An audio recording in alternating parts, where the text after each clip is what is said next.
Good morning, good afternoon, and good evening.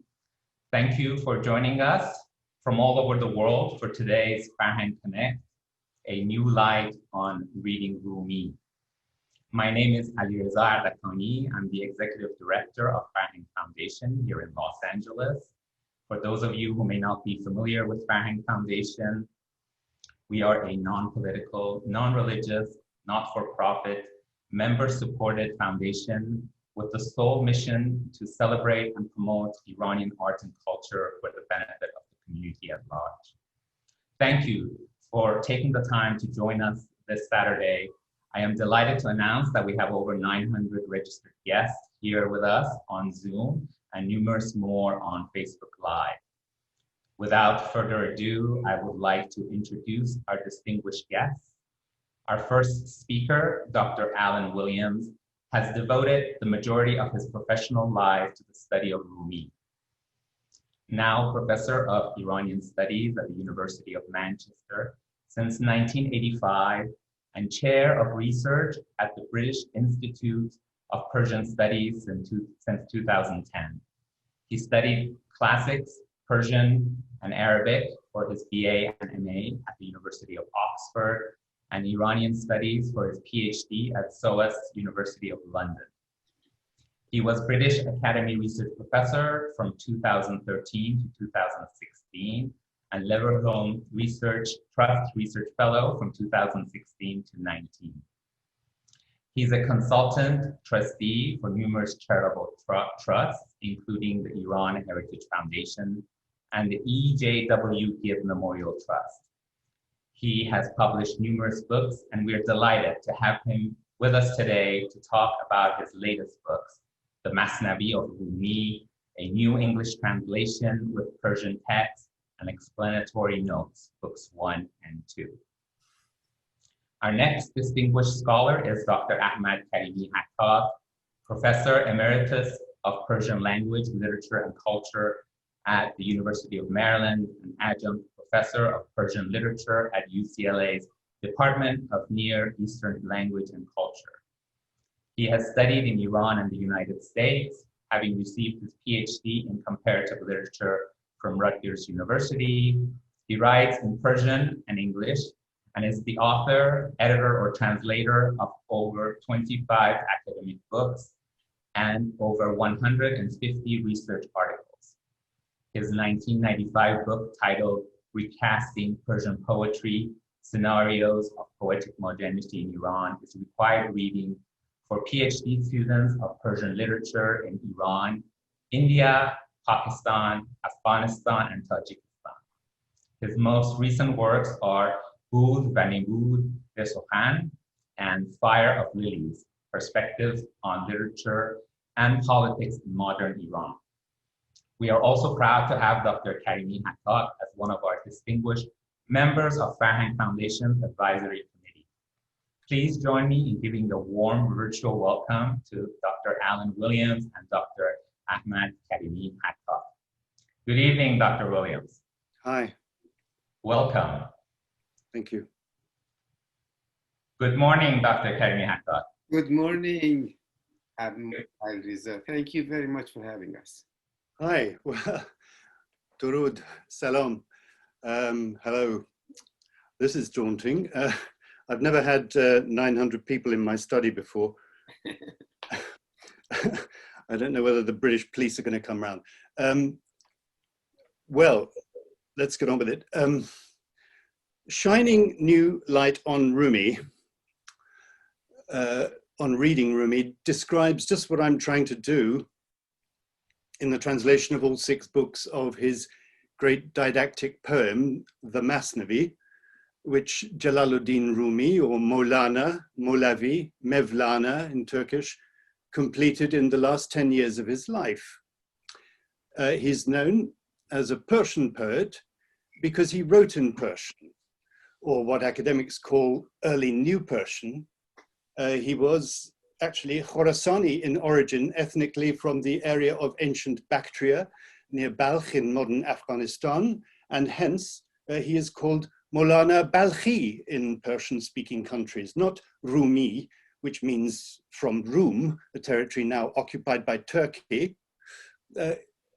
Rumi was actually born in Wakhsh, to the east of Balkh in modern Tajikistan, on the 30th of September, 1207 in the Common Era. Next Wednesday then will be his 813th birthday. He lived until December 1273 of the Common Era, so he was just 66 and a half when he passed away. Could we have the first slide, please? Now, this is the cover of the first book of the MASNAVI that IB Tauris have published. Now, like those in the following 5 books, this picture is from a full-page manuscript painting in a rare illustrated, complete MASNAVI from the early 16th century from Tabriz, which coincidentally is the word Tauris, as I've just been reminded, which is now in the British Library in London. This is the original picture then, the full-page illustration. All the next dozen or so pictures will be from that one manuscript. Could we just go back one slide? So that's the full-page illustration. And this, if you take the next slide, you'll see that what we've got, next slide, is a teaching session, so to speak, a representation, perhaps, of Rumi himself. All dozen or so pictures are from this one manuscript in the British Library, originally from Tabriz. This one is in the frontispiece in the front of the manuscript, like the previous slide. And you see that these are all, next slide, these are all figurative pictures. And now, illustrated manuscripts of the MASNAVI with figurative pictures like this are relatively rare. The MASNAVI, you see, was regarded as a sacred book, not just a literary work. And it really is by reputation still a sacred book, at least for Sufi Muslims. It is much less well known today than his 35,000 verses of lyric poems, called the ghazals in Persian, and also the quatrains and qasideh of the great divan, the divan-e-shams. Next slide, please. Beautiful as they are, these illustrations were originally considered inappropriate and disrespectful for the MASNAVI, strictly speaking, as they would be inappropriate for the Quran. And we get a reflection of this attitude in this particular slide. You see, if you look, next slide, if you go close up, you'll see that, that's it, next slide, there we are. You'll see that Solomon's face is veiled here because it was haram, it was forbidden to show the face of a prophet. This is the image I've used. Now, for the second book, manuscripts like this, Safavid manuscript, were very costly to produce and were commissioned by wealthy aristocratic patrons. They were impressive status symbols. And this Safavid example is one of the earliest and most beautiful compendious MASNAVI manuscripts. So if we go to the next slide, you'll see the original, which has, as you see, yeah, you can see that each page of illustrations has text with it. So the text is actually part of the story, in this case, the story of the owner of a garden who is invaded by thieves, distinguished thieves. You'll have to read the story. So this illustrates, these illustrations illustrate the story. And I have to say that some of them, for some reason, are from the more bawdy, shall we say, episodes in the MASNAVI.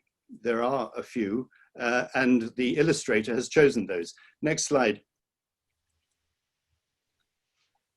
Now we move to something completely different, which is these are the leather covers of a much older manuscript. This is the other end of the book, and this next slide is what it is. this is the oldest manuscript that survives and is on display now in next to his tomb in Konya, next to Rumi's tomb in Konya in Turkey. This particular manuscript was was completed 5 years after Rumi's death in 1200. That is 5 years after his death in 73. It was completed in 1278, written by the scribe Muhammad ibn Abdullah al-Qunabi al-Waladi, who had copied it from an original working copy, written in the presence of Hosamuddin, the amanuensis of Rumi and his companion. And also, it was a working copy that was presented to Rumi for his correction. And he made corrections and deletions which are significant. I worked from this manuscript in facsimile. I've got it next to me here in my room. It's a huge thing, weighs 10 kilos. And it was produced by the Ministry of Culture in Turkey in 1993. So I've been also working from the printed edition of Professor Muhammad Estelami, who kindly allowed me to include his edited text in my published books. And this is great because it means my books are a bilingual translation and text. So they have two ends, an English beginning and an English end, and a Persian beginning at the other end, and a Persian beginning and end. So it's, I call it a transparent translation for that reason, because Iranians, Persian speakers can check immediately what I've translated. This particular manuscript was completed 5 years after Rumi's death then, but since the publication of another edition of Professor Muhammad Ali Mowahed, a complete critical edition, I'm also consulting this collation because it includes all the oldest manuscripts. Now, the beauty of Professors Estetlami's and Mowahed's editions is that they complement that great work of the towering British scholar Reynold Alain Nicholson, whose photograph I have by my desk. Can you see that, I wonder? He's a kind of hero of mine, and certainly is perhaps the greatest non-Iranian, non-Muslim scholar who has ever worked on the MASNAVI. And we all live in his shadow, so to speak, working on the MASNAVI. All of them, all of these scholars, that is Estetlami, Mowahed, and Nicholson, and others have, that is serious scholars, have recently taken the Konya manuscript as their base text. You see here a comparison I have put side by side. On the right-hand side, the original onvan. This is an ovoid onvan, or illumination. Next to, on the left, the digitally restored onvan, which purports to represent what the original would have looked like when it was painted.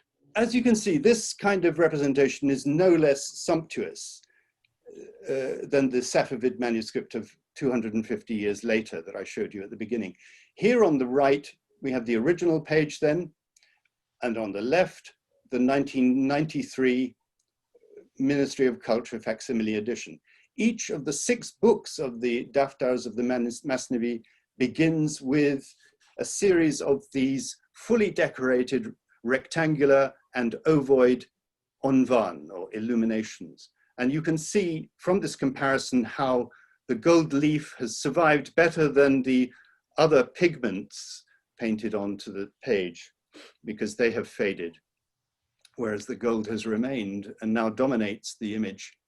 I wanted to put these in my book, and they are there, images in full color plates in the book. Let's go to the next slide. Thank you. This beautiful image, stunning, I think, although not easily legible at this distance, but in full size, of course it is. This is actually the 2-page Arabic preface to the first book, richly illuminated in a style worthy of a Quran. The first line of this, after the Bismillah, is هذا كتاب المسنوي وهو أصول الدين في كشف أسرار الوصول واليقين. This is the book of the Masnavi, and it is the roots of the roots of the roots of religion in respect of its revealing the secrets of the attainment of union and of certainty. And it goes on, but that, ladies and gentlemen, is what it is. The key word, in a sense, is kashf, revealing, revelation. And this accounts for its quasi-scriptural status it has for Sufi Muslims. Rumi Maulavi genuinely believed that it had been given to him. This is the famous introduction. This is a facing page that's separated now by protective film. It's been put aside in these photographs, which were very kindly given to me by the director of the Mevlana Muzesi. This is the famous introduction to the poem, sometimes called the āyine-ye, or Song of the Reed. This is in every sense an opening to the listener. It opens the book and it opens the listener. It begins with the famous words in English, anyway, listen to this reed as it is grieving, āyine-ye chun shikayat mikonad, addressed by the distinctive voice that will speak for over 25,000 couplet verses. Now, this all comes about because it is reported by one of Rumi's earliest biographers, Aflaki, the heavenly, that Rumi's close companion one day found some of his disciples, this is his companion Husamuddin, puzzling over the difficult verses of Sanai's Elahi-name and various masnavis of Attar. And Husamuddin asked Rumi for a new work, quote, with the subtlety of Sanais and the poetic art of an Attar, so that they could memorize it and occupy themselves with nothing else, says Aflaki. Instantly, he says, from the top of his blessed turban, Rumi put into Husamuddin's hand a portion of verses, the 18 verses of the beginning of the Masnavi.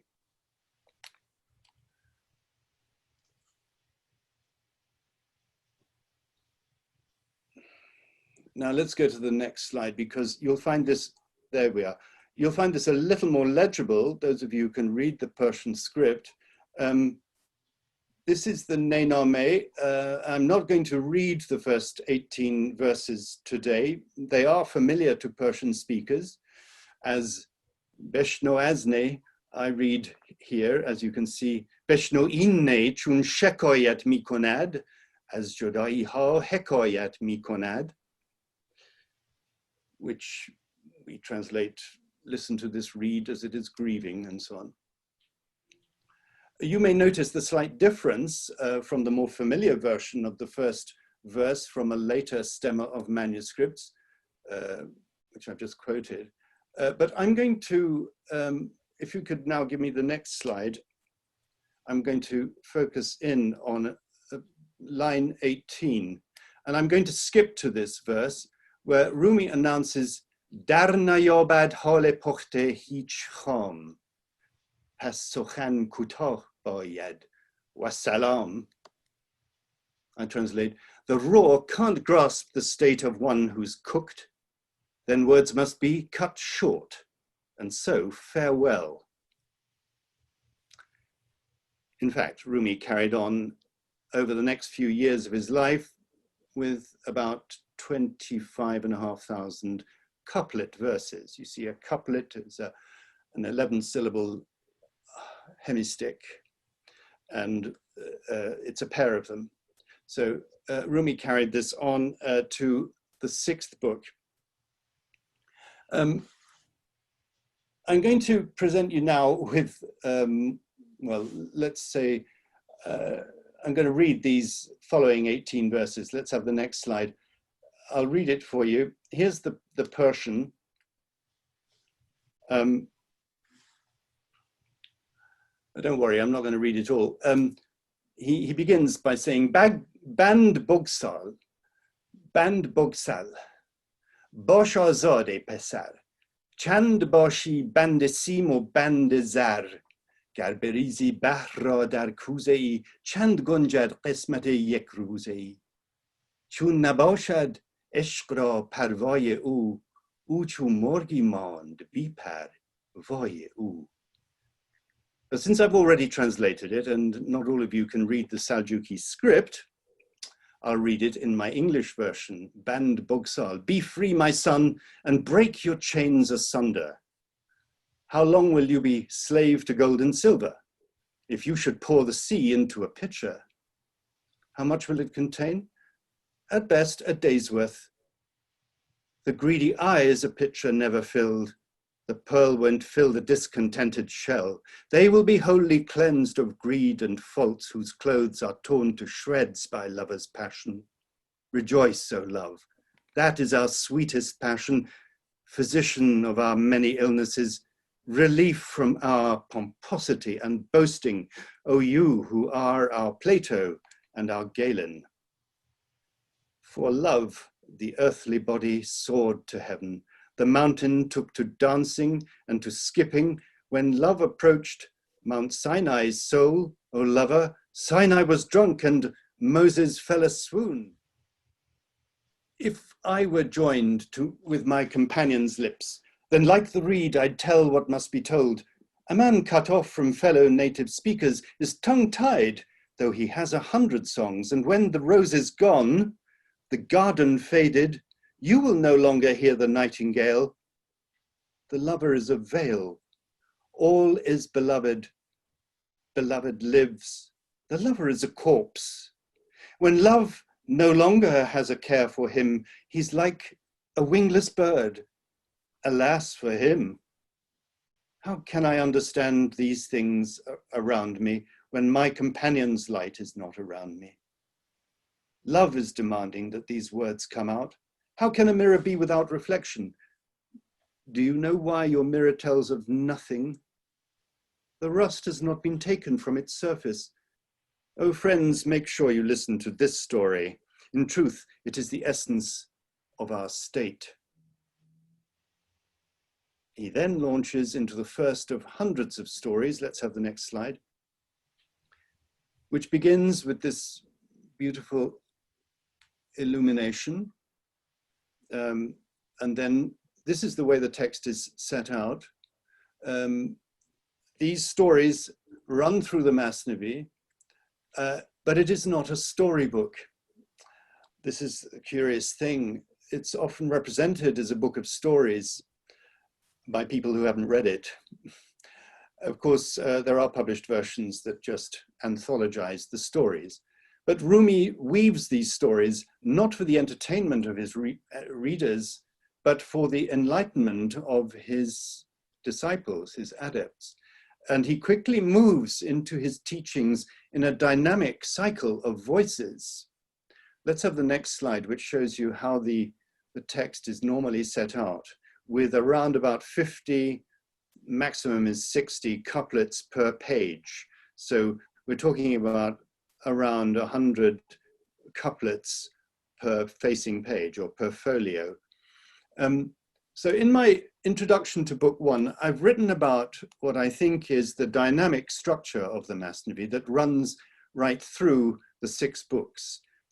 And I've actually asked Mr. Kadkani to post up a part of my introduction for you to read at leisure about this theory.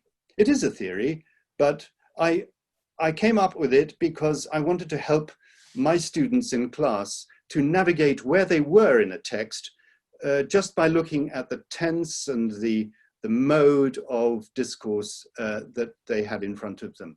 So I have a diagram. I like diagrams. Here's the next slide. These voices are here presented, as I say, as following a cyclical sequence.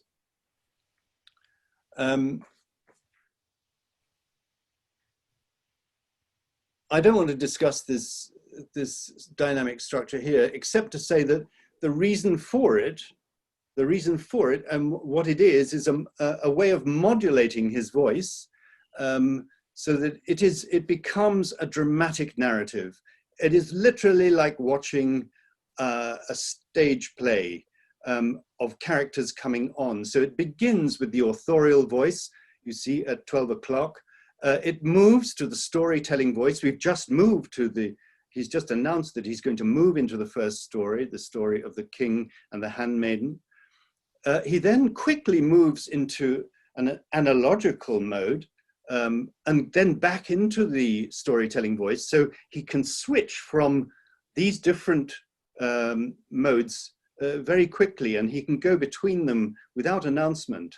And as the reader becomes used to following this motion from storytelling to analogy to speech, because the characters obviously start to speak to one another in dialogue. They even turn into soliloquies, and that's interesting. That's an interesting development I won't go into now. You have to wait for the second book for that to really happen. And then into moral reflections, and then into what everybody most loves about the MASNAVI, which is the spiritual discourses, which are almost ghazal-like in their sublimeness, but they are not infinite. They come to an end in a hiatus, a silence, and then we go back. He brings us back to with his authorial voice, back to the story. He often says this, he announces it. So let's move on to the next slide, please.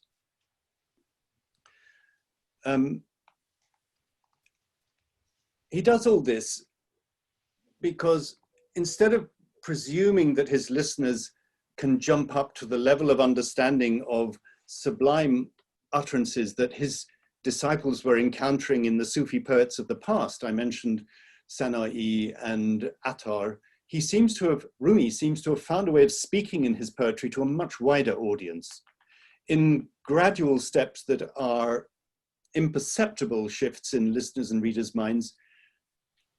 This huge MASNAVI becomes not just a guide to the spiritual path for the perplexed, but the act of reading it, and this is a very important point, the act of reading it attentively, consciously, is actually the spiritual path. It was a discipline for his own disciples in his day, and it has remained a discipline, or it has until perhaps very recently, I don't know whether it still continues, a discipline for Mevlevi Sufis to read the MASNAVI with intention. And so you see, it goes back to this idea that we go back to this idea of light, because as he says, and I'm just going to quote again that passage I read just now, how can I understand the things around me when my companion's light is not around me? Love is demanding that these words come out. How can a mirror be without reflection? And then he answers his own question. Do you know why your mirror tells of nothing? The rust has not been taken from its surface. So in fact, as he says in the first book, in the introduction in Arabic, he quotes the light verse of Surah 24:35 when he says that the MASNAVI's light is, quote, like a niche in which there is a lamp shining with a radiance brighter than the dawn. It is the paradise of the heart with springs and boughs. Now, I'm getting to this slide now. The organ of perception of this holy light, you see, is what he calls several times the chashmedel, the eye of the heart in Persian, or the ayn al-qalb in Arabic. In book one, there's this it's actually strikingly difficult to translate into English. He says, Nur-e chashm az nur-e delha hasil ast, nur-e chashm khud nur-e del ast. The eye's light, indeed, it is the heart's light. The eye's light's origin is the light of hearts. Baz nur-e del nur-e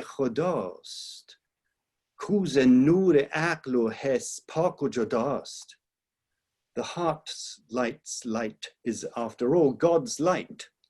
It's pure and far from mental, sensual light. So the light of the heart is ultimately a reflection of the light of the divine. And the eye of the heart is inner perception, the inner perception of the human being that has been sullied by the desires of the ego. Now, this for Rumi and for Sufis is not a metaphor. It is part of a practice, but I won't go into that.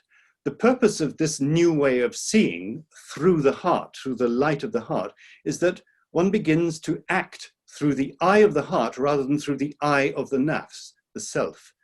And it requires, first and foremost, self-purification. A large part of the Sufi path is self-purification and the passing away from selfishness. And he explains this, as he so often does, at the beginning of a story. Can we have the next slide? To explain this, will you listen to a story to get some sense of mysteries I have mentioned? An envoy came to Omar from the Caesar, out of the boundless desert to Medina. Where is the caliph's palace, O attendants, where I may take my horse and my equipment? The people said to him, he has no palace, for Omar's palace is his radiant soul, and though he has a princely reputation, he has a hut to live in like the poor. Oh, brother, how will you perceive his palace when hair has overgrown your inner eye? Your heart's eye must be cleansed of error and error. Then go and take a look and see his palace. Whoever rids his soul of all desires soon sees the presence and the sacred precincts. Then follow more than 24,000 couplets of the MASNAVI until we get the last page of book 6, which you could show us now. This is the final colophon. On the very last page, I think it's about 350 folios on in the Konya manuscript. This book is, the 6th book is, of course, the longest, nearly 5,000 couplets, which is the end with its colophon and record of the scribe. I think this is probably a good place for me to stop, but I will just quote Rumi's own words. In Sokhan payan nadarad e ghulam, ruz bigah shod hekayat kon tamam. These words go on forever, my dear fellow. The day is late, so finish off the story. I think I can finish there. Thank you. Thank you very much, Dr. Williams. That was really insightful and very informative. I will now ask Dr. Karimi-Hakkak to come back on screen with us. And welcome back, Dr. Karimi-Hakkak. Thank you, thank you. And we can start your portion now. So I will let you take it over from here. All right, thank you very much. Let me begin by congratulating Alan on the first 2 volumes of MASNAVI translated into English, and also congratulate all of us lucky people who have him as our interpreter. I think it's amazing that MASNAVI can take so many translations and so much labor of love over the centuries, in fact.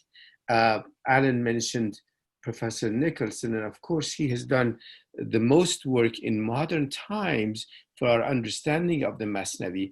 I would like to also set MASNAVI up against or up next to another very important work of Rumi's, and that is the Ghazaliyat, the lyrics, which he calls the Divan Shams, Divan Kabir or Divan Shams, because Shams was such an important presence in his life, a decisive presence. He really dedicates the whole book to Shams, who has disappeared by now. But I would like to recommend to all the readers of Rumi to read both of these texts and compare them, the lyricism of the Divan with the moral and ethical thrust and emphasis in the MASNAVI.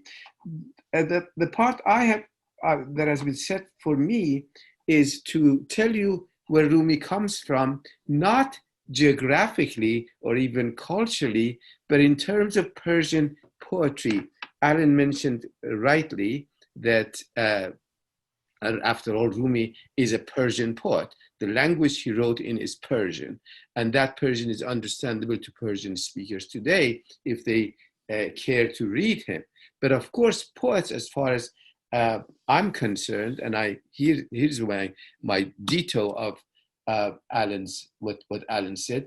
Poets will belong more to languages than to cultures, than to countries. And remember that in his time there were no borders and border guards or anything like that, or border walls, if you will, separating one of these places that he was, let's say, Balkh, to from other cities. He came, with his father and the whole family came from Balkh to Neyshabur, and from there, crossed Iran into what was the beginnings of the Ottoman Empire. But anyway, he settled in the city of Konya, and he wrote the MASNAVI, just as he wrote the Ghazals. But we do know that, as Alan mentioned, MASNAVI is his latest and probably most important, at least in terms of the moral that it transmits. So what I want to tell you is that Persian poetry was not always mystical. It began as in the Islamic era, let's say in the 3rd or 4th century of the Islamic times, as a reiteration of Islam primarily, although there were also areas where there was competition with Buddhism and other creeds, but interpretation of Islam in the Persian language, which makes it a different Islam. And I contend that when Islam first came to the Iranian lands, or outside the Arabian Peninsula, it was not the world language that it became. It became a world language in conversation with two other very important religions, and that is Zoroastrianism in the Iranian Empire, and Christianity in Anatolia. So that it needs to be kept in mind. But to begin with, my first slide is a one-liner of Persian poetry, the mountain deer. The mountain deer in the plain, how does he run? He has no companion. How can he be? That's a very important question in one line. That's how Persian poetry began, or something like this. Some existence out of one's familiar environments. A mountain deer in the plain is like myself, an Iranian in America, or many of us from wherever and in wherever. A place where we were not born in, and is not most familiar to us. So the next slide is the same thing, only in a different kind of mode, and that is the mode of advice. And this is by Rudeki. And Rudeki, it was 9th, 10th century poet, again in Central Asia, and he advises us to live joyfully with black-eyed beauties. The world is all but legends in the wind. You ought not to be concerned with the past, nor worry about the future. Myself and that Huri, Mosque, etc., etc. As you see, the mode of advice is there. Many Persian poets in the beginning, and also among the mystics, dispensed advice. Usually, poem came from someone who is seasoned, who is experienced, and therefore in a position to give advice to the rest of us. That's how it begins. But I have these two slides to set them against the background of the beginning infiltration of Sufi ideas, mystical ideas, into Khorasan, the greater Khorasan, which was a great cultural basin for Persian speakers. So the next slide, if we go to it, will show you the beginning of a change that I see historically. As I said, I'm involved with the history of Persian poetry, and as such, I would like to tell you where the areas of change are. where the turning points are in this poetic tradition. As you see, this is by Sana'i, who is by acknowledgement really the first important poet in whose work we can see mystical ideas. And it's he who leaves his heritage to Attar of Neyshabur and later to Rumi of Balkh, who now resides in Konya. So what happens here? What happens is a grand, what I've called is grand interiorization. That is, many of the external images of Persian poetry become internalized. For example, look at the human heart. The human heart is likened to Jamshid's cup. Jamshid's cup, and Jamshid is a legendary king of Iran, or Kaykhosro or Suleiman. Different people have been credited with having this legendary crystal ball into which they look and they see the way of the world, and that's called Jam-e-Jam. It's a cup. It's a cup of wine that reflects all the events of the world as they are happening. And so this becomes all of a sudden, he says, Sana'i says, you will hear many tales about Jamshid's cup, and in each telling something added or left out. Know this for certain. And every time someone tells you, know this for certain, make sure that they're not converting you, or at least realize that they're beginning to convert you. Jamshid's cup is your heart. That's where that changes. Jamshid's cup is not a thing out there. It's not the Seymour. It's not many of those apparata of Persian poetry, but it's your heart. Look into your heart. Many centuries later, Shakespeare would say, and Milton would confirm. So look into your heart. The seat of joy and sorrow is your heart. When your heart desires to see the world, you can see all things inside it. This is an important thing. So if you want to know what's going on in the world, don't look into a real cup. That's just an object. Look into your own heart. And that's the beginning of a kind of movement of Gnosticism into Persian poetry. And that I consider that a turning point in the history of Persian poetry. If we go to the next slide, we'll see more of those things. For example, and of course at the same time, in the centuries, 3 or 4 centuries that we have come forward from the coming of Islam to the Iranian lands, Islam has come there, and here's is the Quranic āyine, is a Quranic verse. God is the light of the heavens and the earth. Notice, what does that mean? Allah nur as-samawati wal ard. It's a very daring thing to say, to compare God with light. Now, we are shedding new light on reading Rumi, or hope so, but this is celestial light already, that celestial light, and it's very important. So I will not read these, not because I don't want to, but because there's no time and I don't trust my Arabic reading. So, but the next one also is from the Quran. If you go to the next slide, we'll see that one. And yes, this is an important one because it's the story of the covenant of Alast.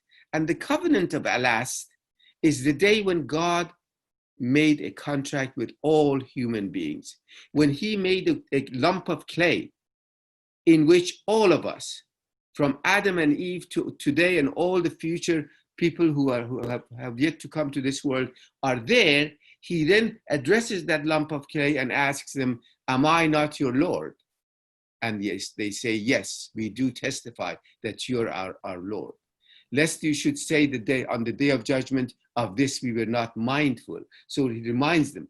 That's when the love covenant between God and man begins. And man means all of humanity.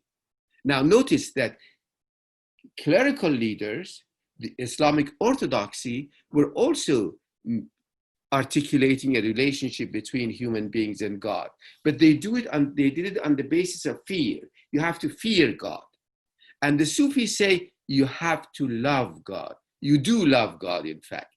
So the next time you want to understand the distinction between an Orthodox clerical leader and a Sufi leader, and again, it's the same true for Jewish mysticism, with Christian mysticism, and with Islamic mysticism, which is called Sufism. So there you see a different kind of relationship, which gives rise to a whole different vision of life. We live life only to love God even more at the end of our lives than we did at the beginning of our life, or when our intellect began to develop. This is a very important thing, and I will not have time to talk more about these verses, but they are very important. So let's go to the next slide. And what I'm saying here is that it is this idea of love for God becomes the idea of love for human, because love for human beings brings you a step closer to love of God. So, and ishq, interestingly, a word that does not exist in the Quran, but it exists in Arabic and Persian. And this ishq is really love in all its dimensions. To modern love, the way we conceptualize it, to medieval love, whatever, however Rumi may have conceptualized it.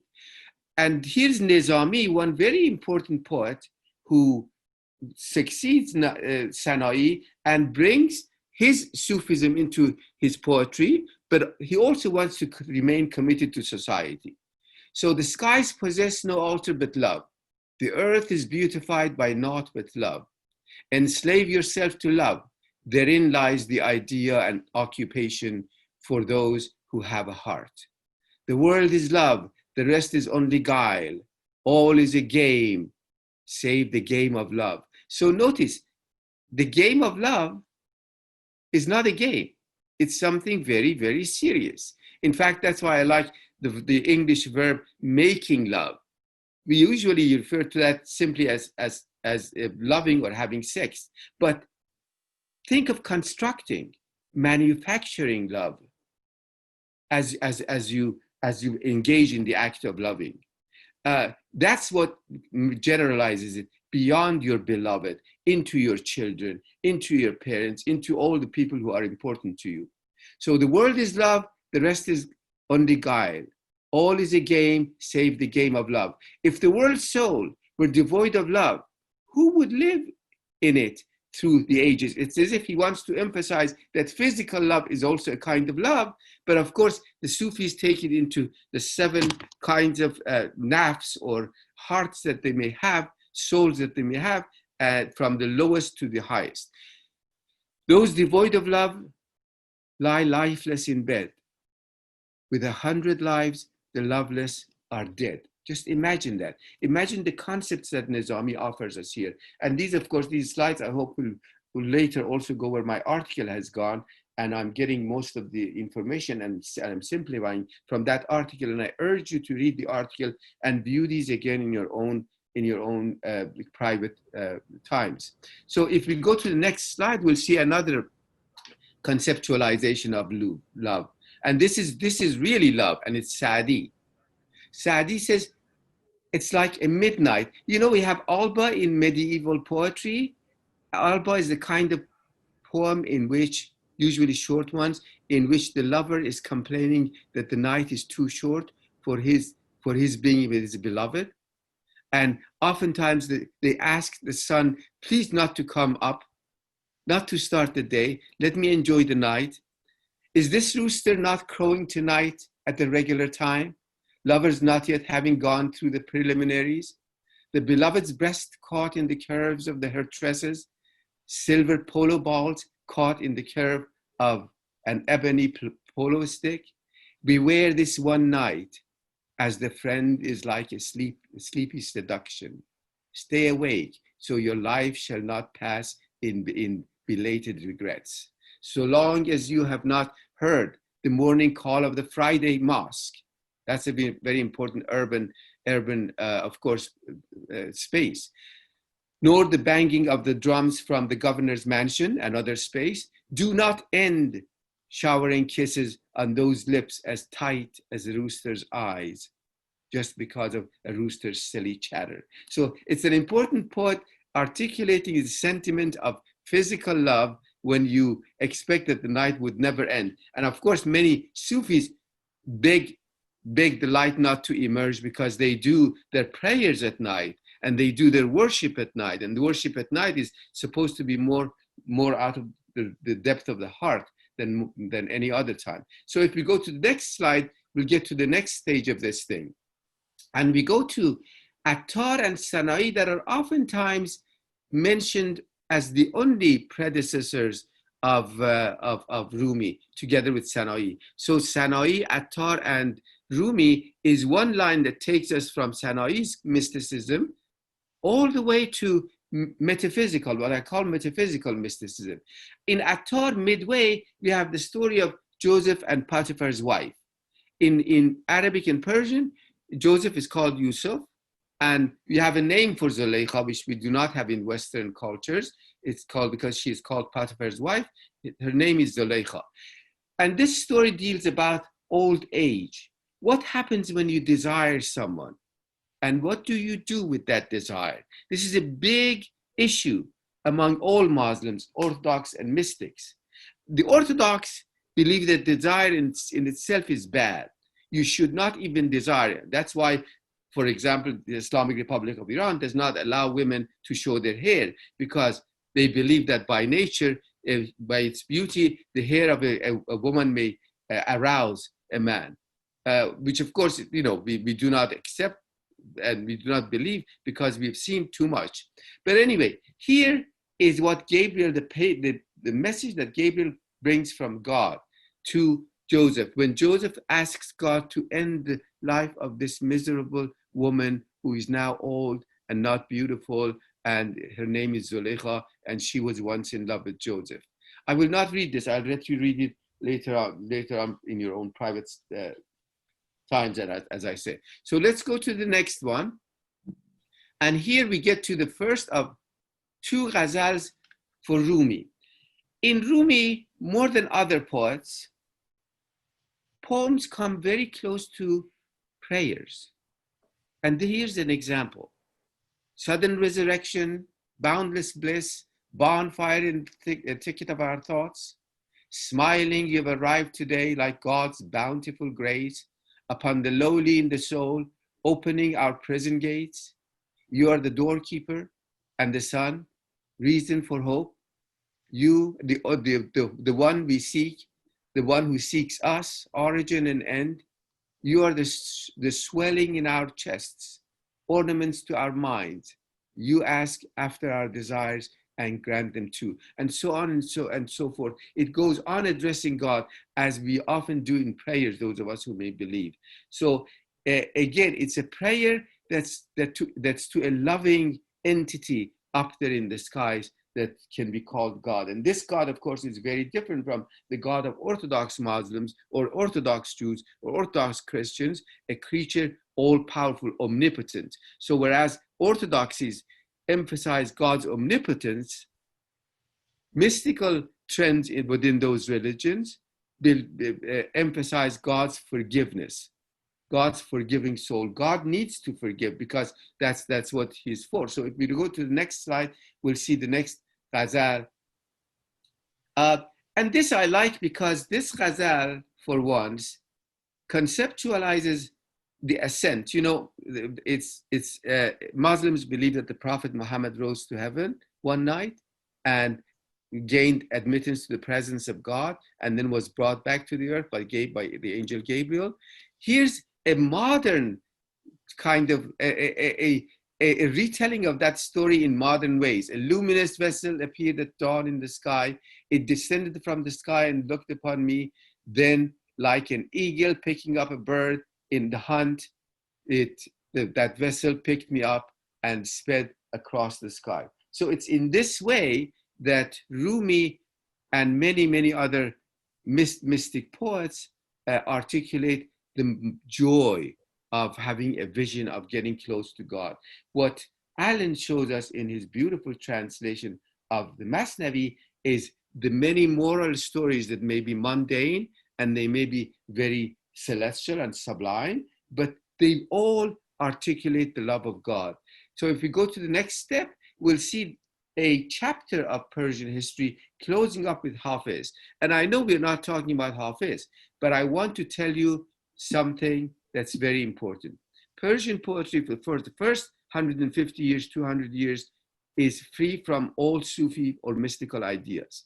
When mystical ideas seep through Persian poetry, and a lot of mystical poets begin articulating those, such as Rumi does. It goes through Sanai, Attar, and Rumi, or it goes through Sanai, Nizami, and Sa'di to Hafiz. Hafiz closes that gap. By then, the language of Islamic mysticism has taken over Persian poetry. So many poets, even though they may not be mystics themselves, they use the language of mysticism. That's the important thing I want to emphasize at the end. And if we go to the last, I think this is the penultimate one. I want to thank you for your attention and add these few considerations. Number one, we do not believe in poets belonging to one culture. In fact, the service that Alan has performed here is make Rumi accessible in a translation that's not just a version, that's not some modern man's or woman's notion of what Rumi must have meant, but based on the text. And he does not modernize Rumi, but wants to get to the essence of Rumi as he may have been, to the best possible. So, best way possible. What we have is, here's where Rumi comes from. Here's how you can contextualize Rumi historically. In the line of Persian poetry that has lasted now over 1,100 years and has gone through epic stages, narrative stages, lyrical stages, mystical stages, and so on and so forth, and over a vast geography that is not just Iran or Turkey at one point, what's today Turkey, or Afghanistan, but India, for example, that universe of a country, and Eastern European cultures that into which the Persian language seeped. So all of these give you an idea of the importance of Persian and the importance of Rumi to Persian and the importance of Islam to both of these. A lot of these modern renderings of Rumi would like to have a Rumi without him being a Muslim. So Islam, because it does not have a good name in the West, they kind of cater to that wrong notion of divorcing Rumi from his Muslim beliefs. He is a Muslim, he is a Sunni Muslim, and Alan's translation shows this eminently, but he's at the same time a very passionate poet, a poet who does not work for a king or at a court, a poet who does not receive stipends at a court or from a king, but someone who really honestly states what he sincerely believes. And for that, I think in any articulation of the historical arch of Persian poetry, he has to occupy the central position. Thank you. And, before we get going with the Q&A, I just wanted to let you know that thanks to Dr. Williams' publisher, IB Tauris, we have a 35% discount available on both the MASNAVI of Rumi books. And you can access the link and the 35% promo code by visiting farhang.org/Rumi. So I highly recommend doing that and supporting the book. And let's handle one of the questions. We're running a little late on time, but I'd like to address some of the questions. One question that we have gotten a lot of is, why is there so much controversy on the origin and nationalities of Rumi? I think both of you sort of addressed that, but I don't know if you want to, one of you or both of you want to address it again. I just would like to remind people that in Rumi's times, there were not countries and borders in that sense. There were climes, of course. You knew you were in a different area, people started speaking a different language, or the climate changed perceptibly, but there was no border guard to stop you and say, do you have your passport on you?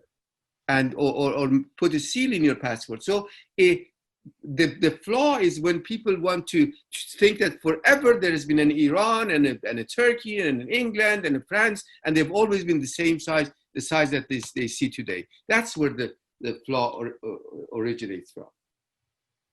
Dr. Williams, do you have something to add, or? Well, I don't really want to get into that discussion, but I mean, the first fact is that Rumi lived in many countries. I mean, he, as I said, I think I said, yes, he was born in Tajikistan, but his parents went back to Balkh and hung around Samarkand and so on. This is all blown away later, but they hiked it off to across, 2,500 miles across Iran down to Arabia, and eventually ended up having done the Hajj in Konya, or in the vicinity of Konya. So he lived for, the majority of his life in Anatolia, which has now become the Republic of Turkey. He's also, he's been claimed by many nations, Afghans, Iranians, Turks, understandably, because he lived there for so long, and he's been adopted virtually as a national saint in Turkey. And understandably then, a lot of Turks believe that he wrote in Turkish. Of course, this isn't true. He did not write in Turkish. Anyway, I won't go into that, but even the Americans now claim him as the most published poet in America. So I did write a poem once, which I won't read you now, but called If Rumi Were an Englishman, or it could be If Rumi Were a Scotsman as well, he might have been. And it went on for several couplets, because I always write in couplets now, and concluded that, what the hell, the fact is that he wrote, and it is universal, it's appreciated universally now, and it can be translated. I don't believe in the idea that things are lost in translation. I think things are discovered in translation. I certainly discovered things in translation, otherwise I'd never have learned other languages. End of lecture. One note I would like to add to what I said, and I think Alan can confirm that too. Remember, in the Middle Ages, people were identified with cities. We say St. Francis of, and we don't say Italy. We say of Assisi. We also, Dante is a Florentine. He's from Florence. So by the same token, Rumi was from Balkh, and Attar was from Neyshabur. And if a Persian poet was born anywhere where Persian is spoken, he wrote in Persian, he would be born in that city, but writing in Persian. So poets do not belong to countries. Poets belong to languages, and we did not have countries as such in the Middle Ages. Even in Europe, we did not have them. We had people identified with and affiliated with cities rather than countries. Thank you, that's a great answer. This one is for Dr. Williams. The question is asking, how do you feel about Coleman Barks being the primary translator of Rumi in America, and yet he doesn't know Persian? What is he translating if he doesn't know Persian? And does Professor Williams plan to translate any of the ghazals after Masnavi? So that's two quite separate questions. Let me deal with the first one very briefly, because my thoughts about Coleman Barks are mixed.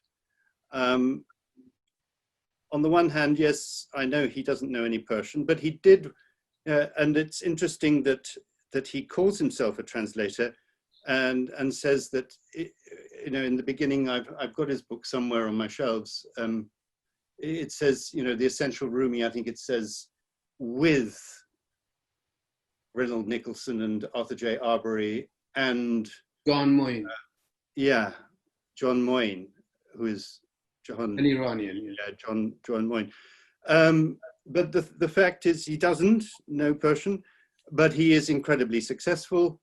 And he's been successful because he's tuned into the reason why Americans like it. And yes, what Ahmad has said, what Professor Karimi-Hakkak has said is true, that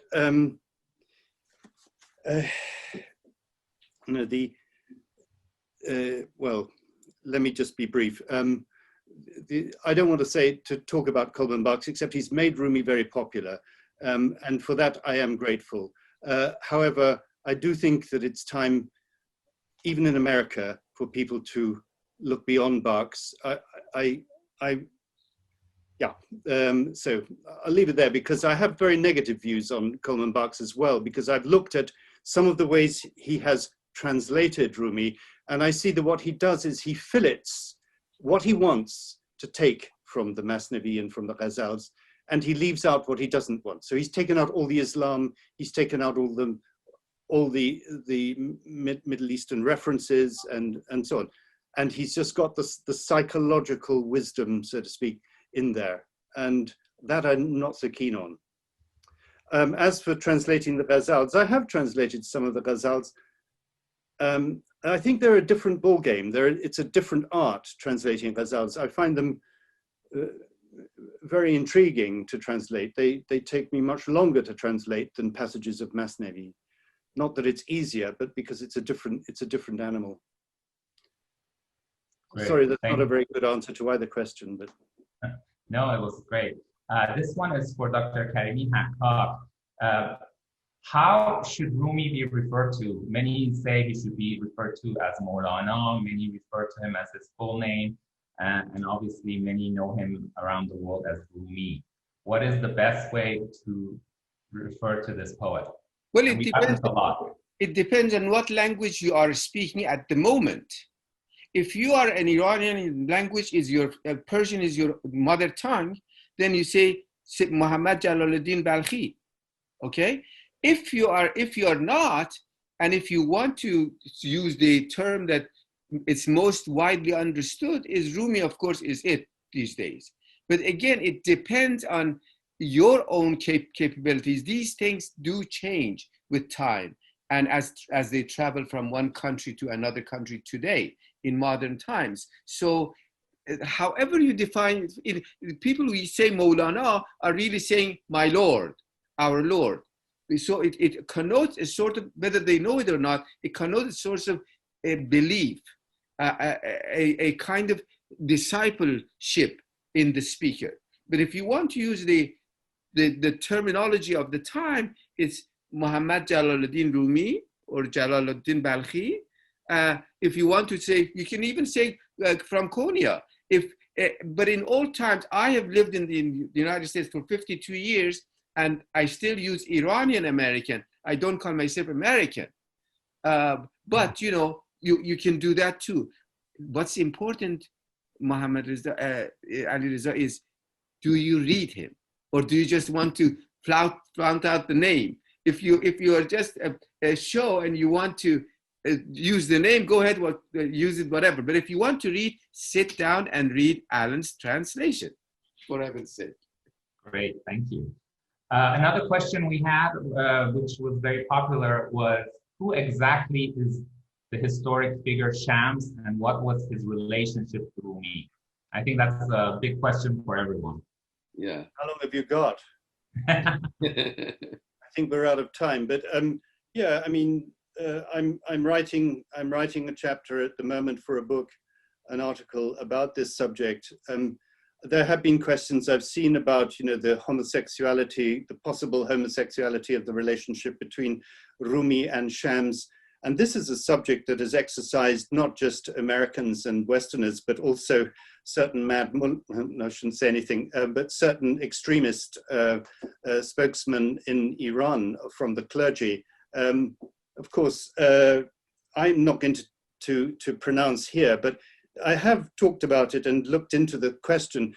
In a nutshell, I can say that the whole question of sexuality is a very important and controversial and complex one to discuss, especially when we are talking anachronistically about, you know, homosexuality in the 21st century as compared with love between men between people of the same sex in the 13th century. I think that's a very important stumbling block we have to get round only by thinking very hard about the subject. The evidence is silenced, really, because Rumi and Shams were very private about their relationship.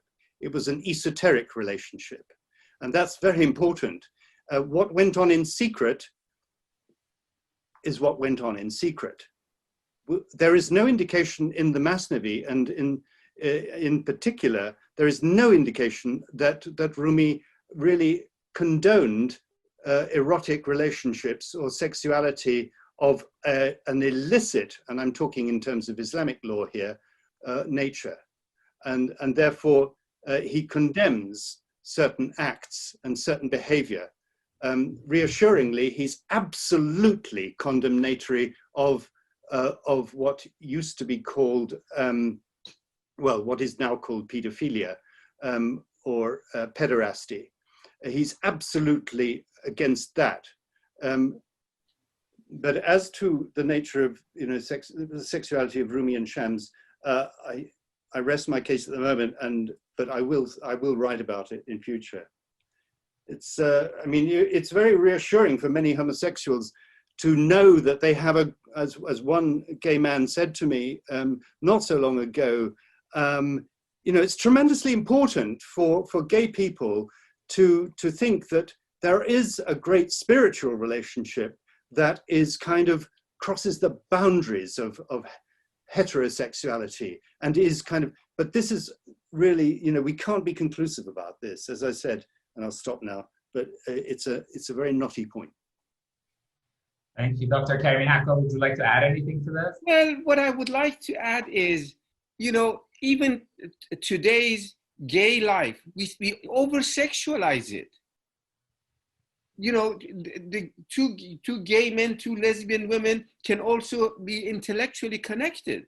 It's somehow we imagine the sexual moments of those relationships. Not do married people who are men married with women only think of sex with their wives? No. It's so the first thing we need to know is cleanse our minds and think of this as a relationship. If it's not pederasty, definitely, because that's a different thing, and it's certainly pleasure is one-sided.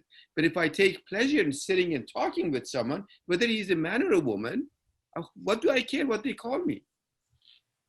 Thank you very much. I think on that note, we have many more questions, but unfortunately we can't address them due to our time limit. We've already gone over our time. I want to thank both Dr. Williams and Dr. Karimi-Hakkak for joining us today for this edition of Farhang Connect. We are so grateful to have you both on this panel. Thank you for taking the time to be with us. I also want to thank everyone who joined us this Saturday. If you're not already on our Farhang mailing list, please join our mailing list at farhang.org to stay up to date on all of our upcoming programming and initiatives. And we hope you have a lovely weekend, and we bid you farewell. Thank you again. Thank you, Dr. Williams. Thank you, Dr. Karimi-Hakkak. My pleasure. Have a nice day. Bye-bye. Thank you, you too.